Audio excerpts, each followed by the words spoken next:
as we continue,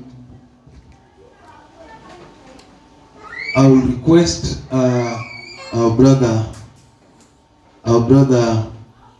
chairman to open Acts chapter number 9. We'll read from verse number 1. Unaweza fungua tu na uweke kalamu hapo, tutaendelea. And then nitaomba anti, wewe ndio leo tutasikia sauti yako, tutaisikia hapo sasa. Tufungulie Luke chapter number 19 from verse number 1. Luke 19 verse 1. Utasoma verse 1 kuteremka chini mpaka mbele nitakwambia wachia hapo. Chairman, wewe utatusomea Acts chapter 9 verse 1 kuteremka chini mpaka mahali nitakwambia uachie hapo. Amen. I want to share about the message I have entitled A Point of Change. A Point of Change.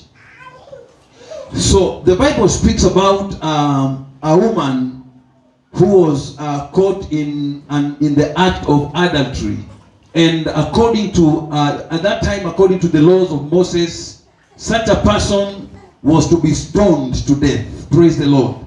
Because of such sin, the laws of Moses were there to condemn such people to death.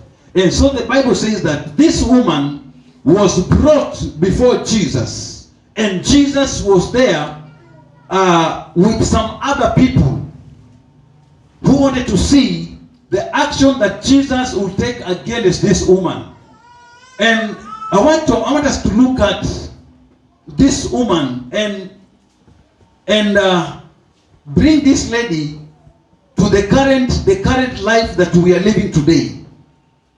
When somebody is caught in such an act with either somebody's wife or somebody's husband or with anybody else whom is not the legal wife or husband, it is a big shame, and it reaches a point whereby people will begin to speak ill against you. People will begin to speak negative things about you because of your evil act. And so I want to believe that the Bible has not recorded, but I want to believe that it was a daily life of this woman doing such thing until when that time came when he was caught and brought before our Lord Jesus Christ. Praise the Lord. And today our brother Dixon taught us more about our Lord Jesus Christ as a good shepherd. And today we'll dwell much about Jesus, because he is the beginning and the end of everything we have in life. He is the Alpha and the Omega. He knows our beginning and our end. So we'll speak more about Jesus today, because that's what God wanted us to hear today. And so the Bible says that when this lady was taken before Jesus, he stood accused because of sinning, because of doing adultery. Hallelujah. And they went to an extent by telling Jesus that, the law of Moses records clearly that such a person that has been caught in such an act is there to be stoned to death. Hallelujah. But when Jesus looked at that woman, and again he looked at those people, he saw somebody with potential. He saw somebody with a call. He didn't look at that woman the way other people were looking at her. Hallelujah. The way people are looking at you is not the way Jesus is looking at you. The way people are judging you is not the way Jesus will judge you. And therefore, our good judge is our Lord Jesus Christ. Hallelujah. He is the one who understands our beginning and our end. The life you're living today may not be good in the eyes of other people, but God knows about your tomorrow. God knows about your next month. He knows the better plans He has for your life. He knows the plans He has to change your life. Hallelujah. So they were looking at this woman and they started to condemn this woman. And I want to believe that if Jesus was not there, they could have killed this woman. They could have stoned her to death because it was allowed according to the law of Moses. Hallelujah. But I want to tell us today and this afternoon that we should not look at the negative things of other people. We should not judge other people, because the better judge is our Lord Jesus Christ. He knows how to correct his people. He knows how to change other people. He knows how to do things to become better in the life of other people. Hallelujah. So Jesus looked at this woman, and this lady, she didn't know about what will happen. But I want to believe that when she saw Jesus, there was some hope. When she saw Jesus, she believed, and she said that, I know he's the Son of God. I know he's our Lord Jesus Christ, and he is able to intervene in my current situation. They are here to kill me. They are here to condemn me. They are here to pass judgment on me. But when I see Jesus, I know there is hope. When I see Jesus, I know he can change my life. When I see Jesus, I know he can transform everything in my life. And so the Bible says that when they accused this woman before Jesus Christ, Jesus looked at those people. He looked at them, and he was still looking at them, and he spoke some powerful words. He spoke some powerful words that made these people to change their minds.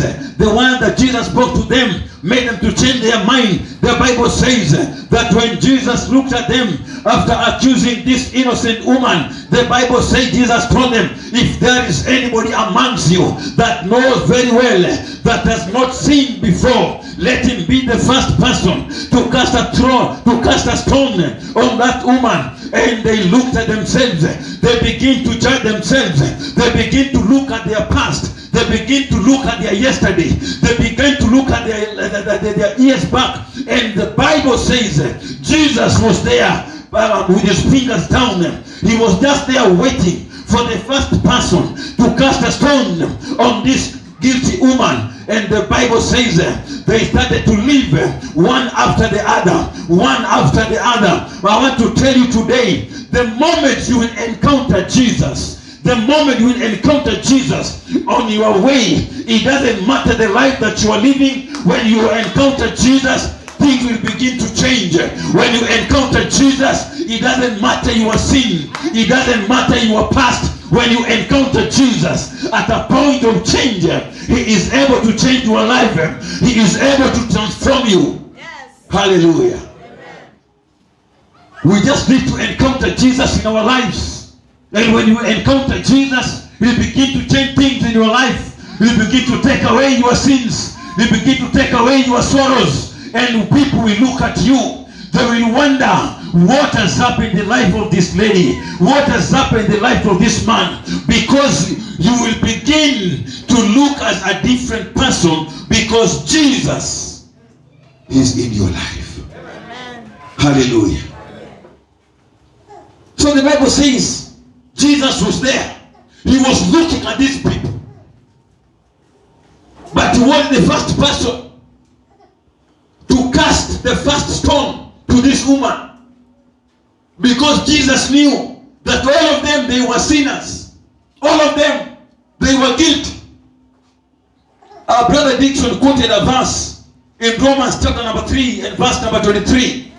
The Bible says that for all have sinned and fall short of the glory of God. All of us, we are all sinners in the eyes of God. No one is perfect. Hallelujah.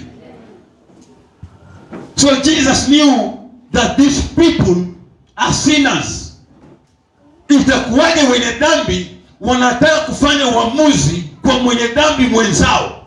Itakuwaje wenye dhambi wanataka kumuua mwenye dhambi mwenzao? Yesu alipowatazama akajua ya kwamba huu ndio wakati wa kufungua macho zao, ili waweze kuchukulia wale wengine kama madada zao na kama mandugu zao, ili waweze kuishi katika njia ya upendo. Bwana asifiwe sana. So maandiko yanasema ya kwamba Yesu alipowatazama akawaangalia akasema, anayejua ya kwamba yeye sio mwenye dhambi na awe wa kwanza kutupa jiwe la kwanza kwa huyo mama. Haleluya. Sisi hatulindwi na sheria za ulimwengu huu. Sisi hatulindwi na sheria za ulimwengu huu, bali tunalindwa na sheria zake Mungu, ambayo ni neno lake Mungu Baba. Unapozingatia neno la Mungu, sheria za ulimwengu huu hazitawahi kukufunga. Unapozingatia maandiko ya Bwana, sheria za ulimwengu huu hayatawahi kukutia korokoroni, kwa sababu neno la Mungu ni taa ya miguu yetu. Tunapoyasoma inatuongoza, tunatembea katika mwangaza, inatuepusha na mitego zote za Mungu Shetani. Hallelujah. The word of the Lord is the light that we need. Amen. Even though we have the constitution that we have to obey and we have to follow, but our main constitution is the word of God. Our main constitution is the word of our Lord Jesus Christ. Hallelujah. When the Bible says that, do not steal. You know, now when you go and steal, the constitution of this country will accuse you. But if you stick with the laws in the word, hata hizi katiba zetu hazitakuweka mahali. Bwana asifiwe sana. So I want to tell you that we need to encounter with Jesus for things to begin to change in our lives. Hata kama umekuwa unatembea ukifanya shughuli zako, unatembea katika maisha yako, unafanya shughuli za kawaida, unaangalia maisha yako, unajihukumu katika moyo wako, unasema ya kwamba mimi nimetenda dhambi, mimi sistahili machoni pa Mungu, maana mimi ni mwenye dhambi. Nataka nikwambie ya kwamba wakati utakutana na Yesu, ataanza kubadilisha maisha yako. Utakapokutana na Yesu, utaanza kuondoa wasiwasi. Utakapokutana na Yesu, utatembea katika ujasiri, maana Yesu yuko na nguvu na mamlaka ya kubadilisha hali yako. Hallelujah. And it normally says that there is no situation that is permanent in our lives. When you have Jesus, He will bring that. He will bring that the situation to an end. When you have Jesus, all situations will come to an end because you are carrying the powers with you. Hallelujah.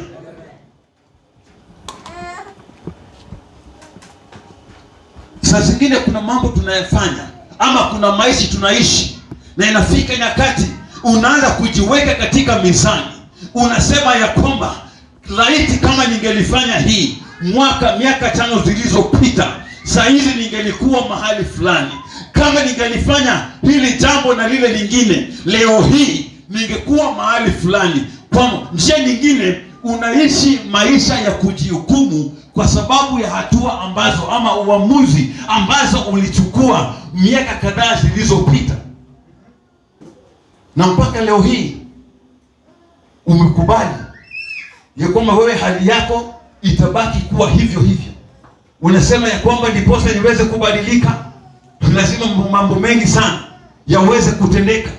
Itanigharimu nifanye jambo hili na lile na lile ndiposa nikaweze kurudi katika njia yangu ya kawaida. But I want to tell you, there is shortcut for you to come back to your to come back to the ways of God. There is a shortcut that we can use to overcome these challenges in our lives. We just need to encounter Jesus in everything. The years that you have wasted in life, the years that you've been crying, the tears that you've been shedding in your life, Jesus will take them away. Because when you encounter Jesus, you will have a new beginning. When you have a new beginning, people will look at you and they will say that we can see a change in the life of this brother.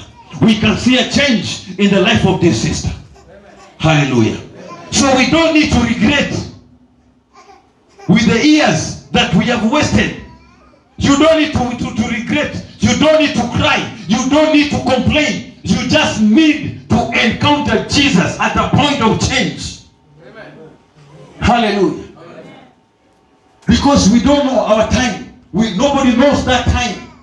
Unaweza ondoka hapa leo, unatembea ukielekea, kuna mtu Mungu amemtuma anakuambia, my sister, ninatafuta njia ya kwenda mahali fulani, nimepotea kidogo. Mnaongea kidogo, anakuambia kwa sababu umenisaidia na nimehangaika sana, nataka unipatie nambari yako ya simu ili kesho niweze kukushukuru. Yaani Mungu anaweza akatumia njia yoyote kubadilisha maisha yako. Bwana asifiwe sana.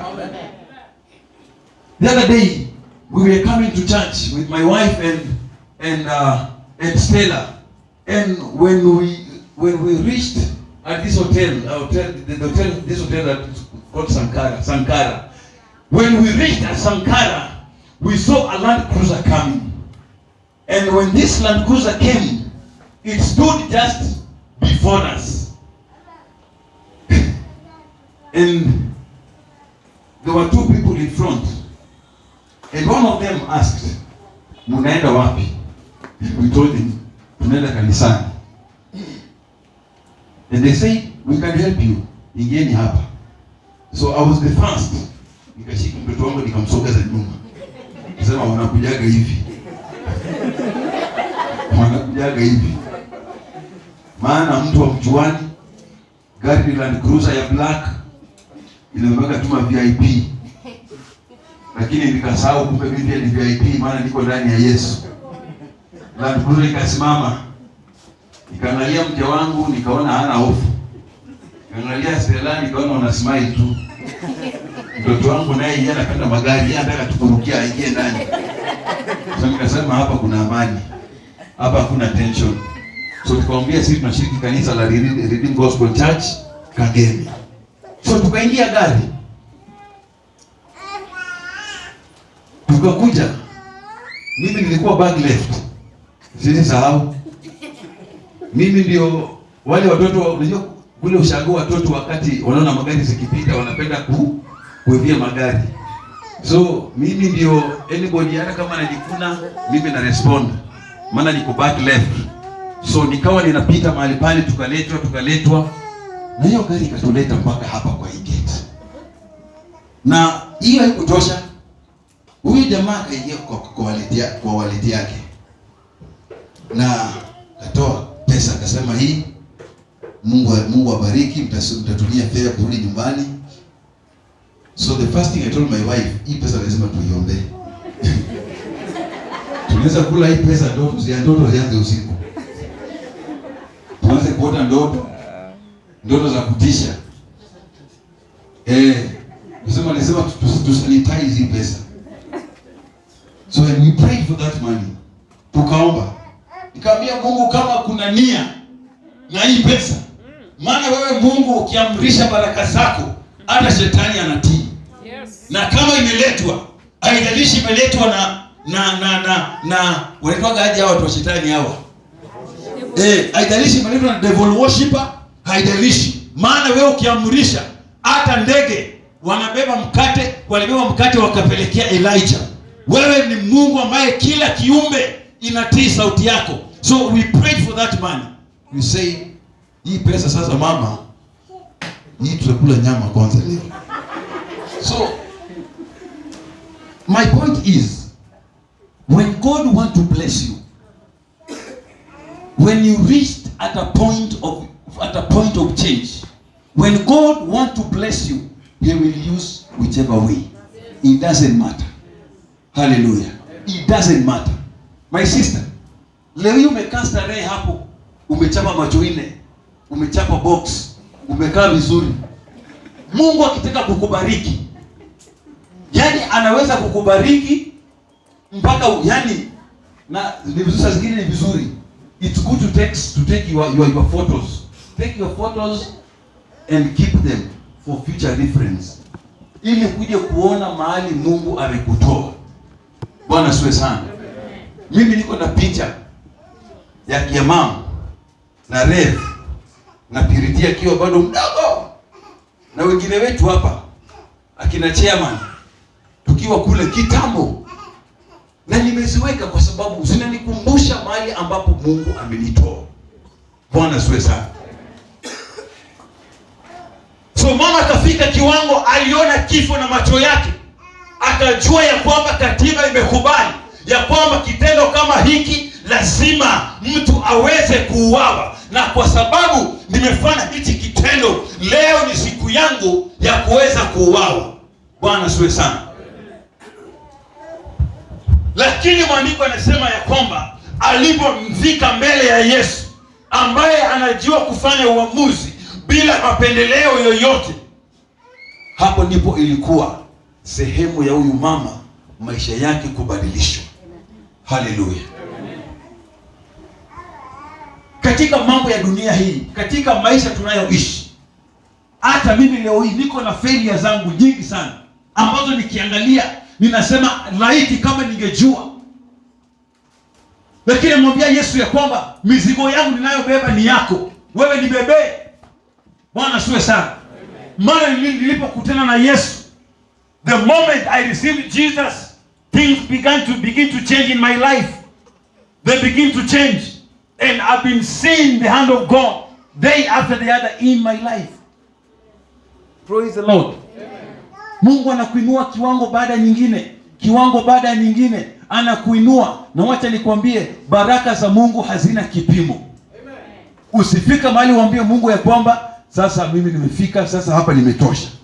Wacha kupeleka mahali anataka. Haleluya.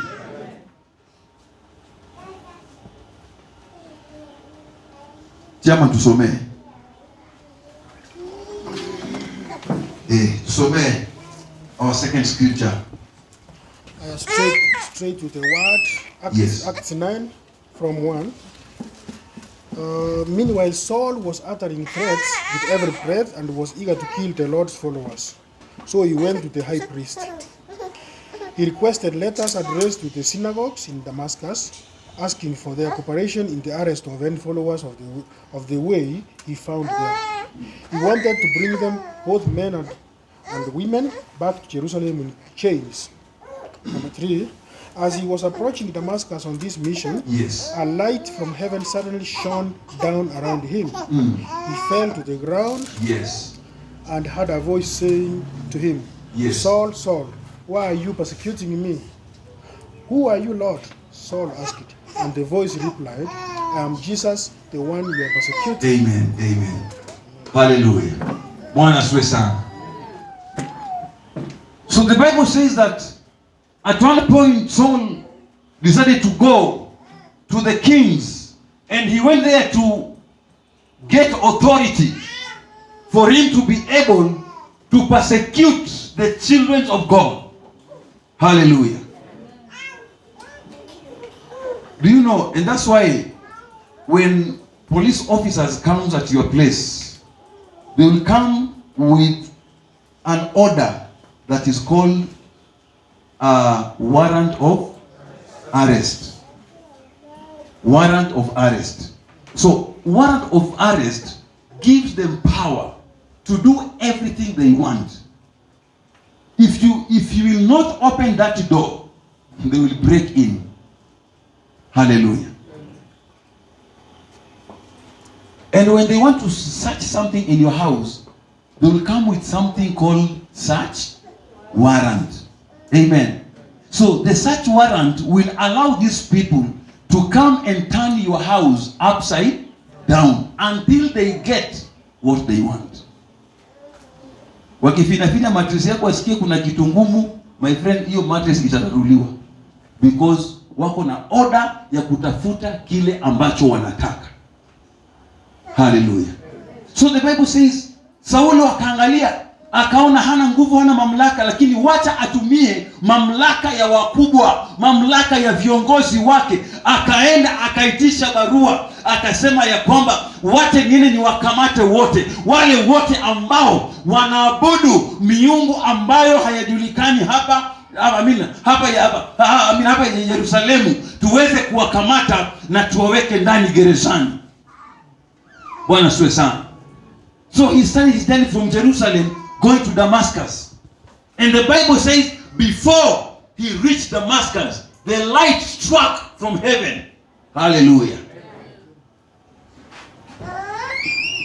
You know, when you have the orders, when you become the boss, You have the powers and authority to do whatever you want.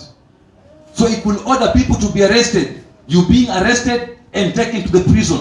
Unashikwa unawekwa ndani. Unashikwa unawekwa ndani. So maandiko yanasema ya kwamba alipokuwa akifanya kile kitendo, alipokaribia pale Damascus, maandiko yanasema ya kwamba mwanga ukatoka juu mbinguni, na ulipotoka ukamgonga mara moja, na ulipomgonga, maandiko yanasema ya kwamba Sauli akawa nini? Akawa kipofu.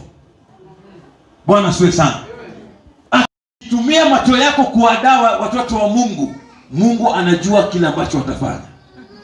Ukitumia mali yako, pesa zako kuwadaa, kuwatesa watoto wa Mungu, Mungu anajua kile ambacho atafanya. Haleluya. Ukitumia nguvu zako, maana wewe unaitwa Superman. Wewe ni kubox watu kila mahali, unapiga watu kila mahali. Mungu anajua kile ambacho atafanya. Bwana asifiwe sana. So tumia kile ambacho Mungu amekupatia kwa njia inayostahili. Tumia kile ambacho Mungu amekupatia kwa njia ya kumtukuza Mungu na kumrudishia sifa na utukufu. So the Bible says, when Saul was approaching Damascus, the light struck him and he fell down and he became he became blind.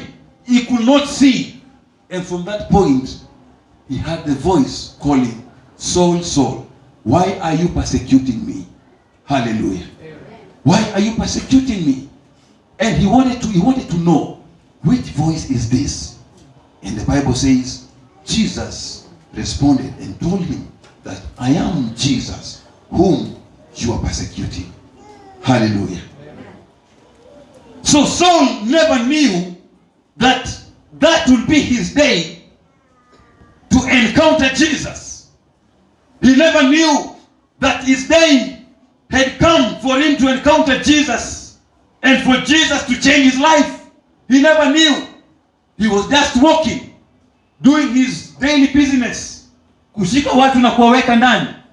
Kushika watu na kuwaweka ndani. Hakujua ya kwamba majira ya kubadilishwa ilikuwa imefika. Hakujua ya kwamba wakati wa kubadilika kwake ilikuwa imefika. Na nikwambia ya kwamba unaweza kuwa unatembea, nimesema unaweza kuwa na shughuli zako za kawaida, lakini wakati wa Mungu ukifika, atazungumza na wewe kwa njia yoyote ambayo wewe tu ndio utaweza kuelewa. Hallelujah. Mungu anaweza kukufanya kiwete, kumbe anataka usikie sauti yake. Haleluya. Umegongwa na gari, umekatwa mguu, ni Mungu anajaribu, amekuwa akikuita miaka nenda rudi, wewe hausikii. Mungu anakuita miaka nenda rudi, wewe hausikii.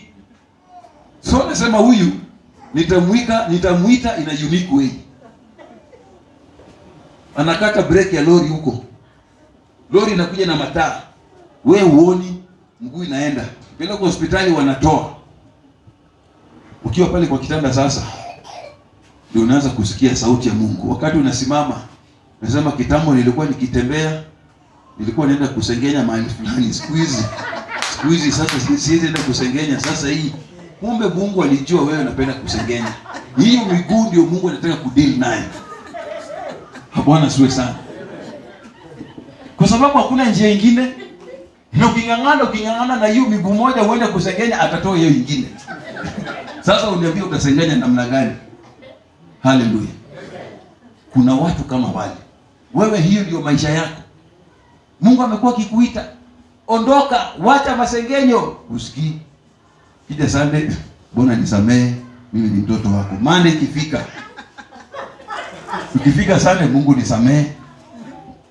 Nisamee, hapo sirudi tena. So Mungu anaona hakuna otherwise. Macho ya Sauli ilikuwa inamwadaa. Anaona wale watu wamenielekea, wanaabudu, wanasema kamata yule, weka ndani. Anaona wale watu wanamtukuza Mungu, wanamtukuza, anasema kamata yule, weka ndani. Mungu akajua hii macho ndio nataka kudili nayo kwanza, hii macho hii.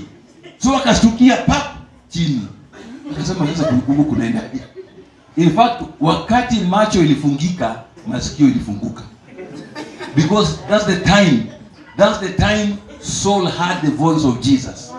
Hallelujah. Masikio ikafunguka, akasikia vizuri, Sauli, Sauli, mbona unanitesa? Akamuuliza, na wewe ni nani? Akamwambia, mimi ni Yesu unayenitesa. Na akamwambia, ondoka, nenda kwenye nyumba ya Petero, ninakutuma. Bwana asifiwe sana. Hapo ndipo Mungu sasa alimwongelesha na akamwambia, amka, inuka, nenda mahali ambapo nimekutuma. Kwa hivyo Mungu alimpatia another chance. And the Bible says when he went there, he was prayed for, akaombewa na akaweza kuona, na from that time hata jina yake ikabadilika na akaanza kuhubiri injili ya Yesu. Bwana asifiwe sana. So be careful with what the Lord has given you. Be careful with how you use those things that God has given you. Iwe ni mali yako, iwe ni sauti nzuri ya kuimba, iwe ni wewe unakimbia 100 meter unashinda tu kila saa. Tunakuona kwa runinga wewe ni number 1, lakini kiburi chungu mzima. Sitaki kutaja jina, lakini kuna mmoja mkimbiaji mmoja mashuhuri. Alikuwa anakimbia sana na alikuwa anajulikana. Lakini nilikuwa nasikia akifika kwa soko, anakanyaga vitu za watu, anakanyaga, anasema naweza walipa hizi zote. Na hakukaa, si mnamlisikia story? Leo hii hayuko. Alikufa. So ukitumia vibaya kile ambacho Mungu amekupatia, ujue Mungu naye anakuona. Anakuona na anajua. He will respond at the right time. Hallelujah. So usiseme Mungu useme hii nilifanya hii nilikuwa hata mlango nilifunga, hata dirisha tulifunga, make sure hakukuwa na mtu. So nilikuwa tu hapo tu. So hii kitoko useme ukiweje ndio Mungu anakuona. Mungu anakuona hata ukiwa chini ya kitanda. Bwana asifiwe sana. I had another story of a man ambaye aliogopa kuhukumiwa kwa sababu ya kosa lake. Na akachukua hii bastola, akaua bibi yake na akaua mtoto, na akasema sasa ndio judgment isiniangukie, wacha mimi nifanye nini? Nijiue. Na akajiua. Was it Dixon alikuwa akitumia hiyo story hapa akisema ya kwamba kuna mtu alikuwa anapiga story hapa akisema ya kwamba unaweza fikiria umejitoa, lakini even after death bado kuna maisha. Ni Dixon, ni wewe tu. Akasema your spirit will always be alive waiting for the judgment. So wewe ukiua unaua tu mwili. Amen. Unaua tu mwili, lakini nafsi yako bado itasimama kwenye kiti cha hukumu. Bwana asifiwe sana. So Saulo, he encountered Jesus at a point of change, at a place where he couldn't even expect Jesus to speak to him. But the Bible says from that particular point, he was changed completely and he began to serve the living God. Amen. Hallelujah. The moment you will encounter this Jesus, my brother, my sister, huyu Yesu tunayemzungumzia, utakapokutana na yeye kwa njia yoyote, kwa hali yoyote, mahali popote, yeye yuko tayari kubadilisha nafsi zetu. Hallelujah. Kwa hivyo usikae unafikiria tu unasema hii maisha nimeishi, sijui kesho yangu itakuwa namna gani. Sijui nakumbuka, yani unakumbuka nyumba yako haujalipa. Unakaa unaangalia biashara ndio hiyo. Ukisikia Magoa anatangaza shule zinafunguliwa, pressure inapanda. Maana unashindwa sasa hii school fee nitatoa wapi? Na saizi watoto wamekula uniform, mama utashona nguo nyingine uniform. Zile walifunga nazo haziwatoshi sasa hivi. Hata viatu haziwatoshi. Maana wamekula So usiangalie hali yako useme ya kwamba haya mambo yamenifika mwisho. Kunaye ambaye anaweza kuondoa yale yote katika maisha yako. Naye ni Yesu Kristo, mwana wa Mungu. Hallelujah. We just need to encounter him. We just need to meet him and pour our heart to him. Tell him that Jesus, this is what we are going through. This is what I'm going through. I need a change in my life. Some. Nilisema in Luke chapter number 19 verse number 1. The Bible says, yes, Jesus entered Jericho and was passing through. A man was there by the name Zacchaeus. He was a chief tax collector and was wealthy. He wanted to see who Jesus was, but being a short man, he could not because of the crowd. Amen. Praise the Lord. Wachia hapo tu. Wachia hapo. Zacchaeus, the chief tax collector. Amen. Wale mnafanya biashara. Hata mimi nilikuwa nauza manguo hapa Waruku kwa barabara. Nilikuwa nafunga kamba hivi. Naanika kando ya barabara. Na mostly nilikuwa na deal na ladies wear. Wajua warembo ndio wako na pesa. Wanaume sijui shida nyingine wapi. So nilikuwa naweka za warembo kuanzia huko mpaka huko. Imesimama. Hata kama alikuwa anapita akiona tu anakuja. Hii ni pesa ngapi? So na nilikuwa naona ilikuwa ni kila wiki, tukianza wiki. Kila wiki watu wa City Council walikuwa wanakuja kuchukua share yao. Bwana asifiwe sana. So siku moja nikakosa. Nilikuwa sijauza, sina. Maana tulikuwa nalipa shilingi, I think ilikuwa 50 bob. 50 or 30. So alipokuja nikamwambia leo sijauza anything. Akanambia leta ile uko nayo. So I think nilikuwa na 20 bob, nikamwambia mimi ndio niko nayo. Akasema haina neno. So akachukua, lakini sikupewa receipt. Na alipoenda kwa duka ingine mbele ambayo ilikuwa inauza manguo na viatu na nini, nikaona yeye anachajiwa nyingi kuliko sisi watu wa barabara.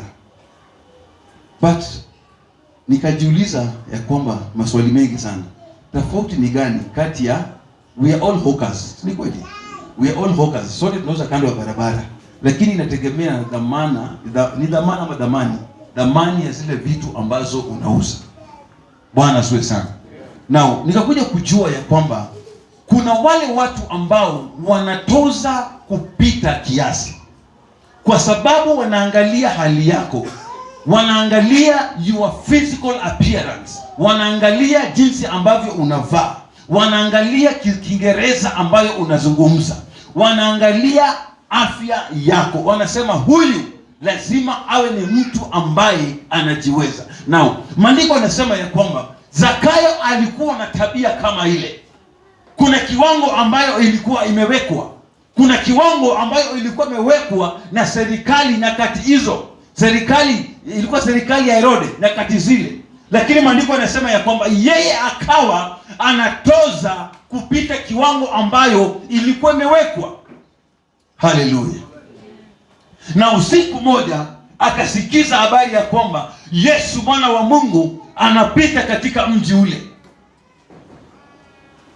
This was a sinner, a very big sinner, in fact a thief, a chief thief. Kama kuna kizungu kama hiyo. Alikuwa ni mwizi juu ya wezi. Yaani mwizi juu ya wezi wa wezi wote.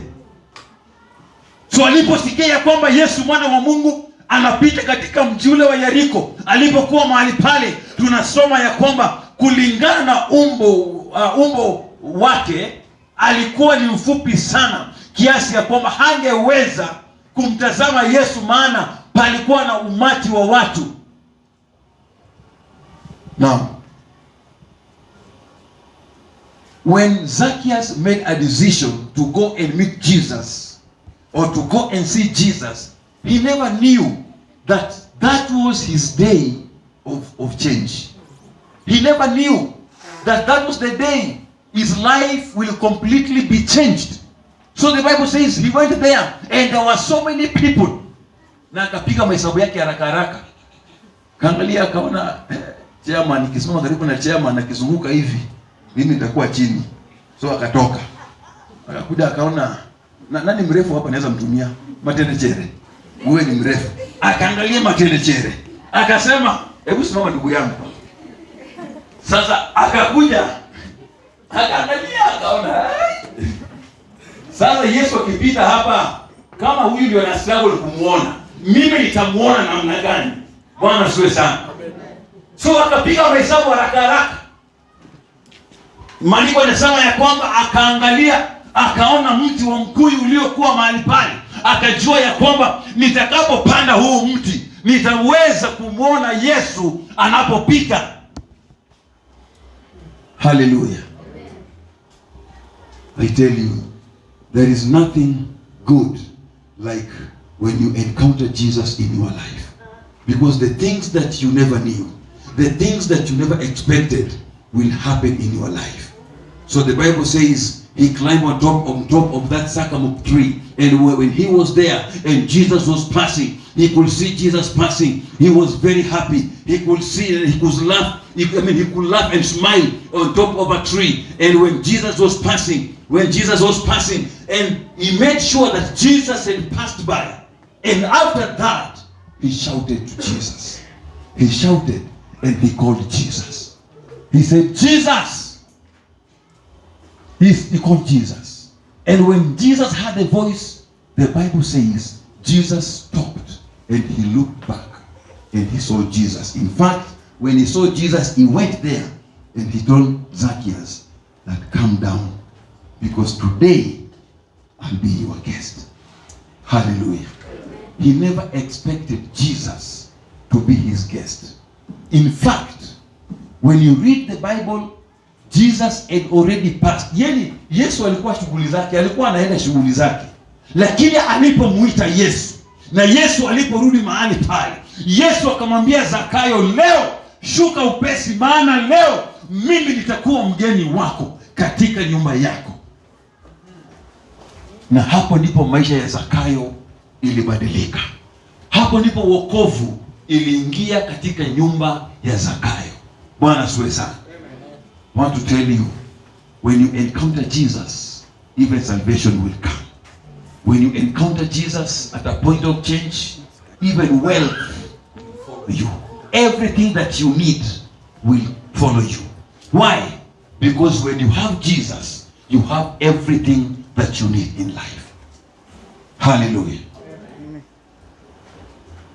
So Jesus went to his place, and he said that today I want to tell all of you something that I've been doing. I've been taxing beyond the given amount, and therefore, if there is anybody amongst you here ambaye nimechukua mali yake, anasema kwamba nitarudisha maradufu, nitarudisha alisema mara ngapi? Mara mbili, mara nne. Nitarudisha mara nne kile ambacho nimekuwa nikichukua. Now, mtu umekuwa ukilipa tax for the past 10 years. 10 years mtu amechukua tax, assume ni 50 for 10 years. Then hiyo siku anasema anarudisha hizo tax za 10 years mara nne. Wewe utaendelea kwa Kenya hii? Kuna mwingine ataanza kwenda kwa internet, Rwanda Airlines, naangalia from Kenya to Dubai. Hii ni chief, nataka ile nataka business class, nataka business class, hutaki ile economic hiyo. Yani Mungu anakuja kwa njia, Mungu anaweza akatumia mwanadamu, akatumia mtu kubadilisha maisha yako. The story of Saul, the story of Zacchaeus and this adultery woman really encourages me, knowing that when they encountered Jesus in their lives, everything changed completely in their lives. Bwana asifiwe sana. I want to encourage us today. Struggle no more. Stress yourself no more. Cry no more. Because Jesus is there for you. Hallelujah. Jesus is there for all of us. He is about to wipe all our tears. He is about to give us a testimony. He is about to change everything in our lives. We just need to acknowledge him. We just need to encounter with him. Na ukikutana na yeye, kuwa kama Yakobo. Mwambie, mimi sikuachilii na hapa sitoki mpaka unibariki. La sivyo, utakapoenda nitaenda na wewe. Ukifly nitafly na wewe. Na ujue ukifly mimi sina mabawa, nitatumia mabawa yako. Yaani umkatalie kabisa mpaka upate kile ambacho unataka. Bwana asifiwe sana. Na hii imekuwa ni maisha ambayo tumekuwa tukiishi sisi wa Kristo. We struggle in life because we don't know the secret.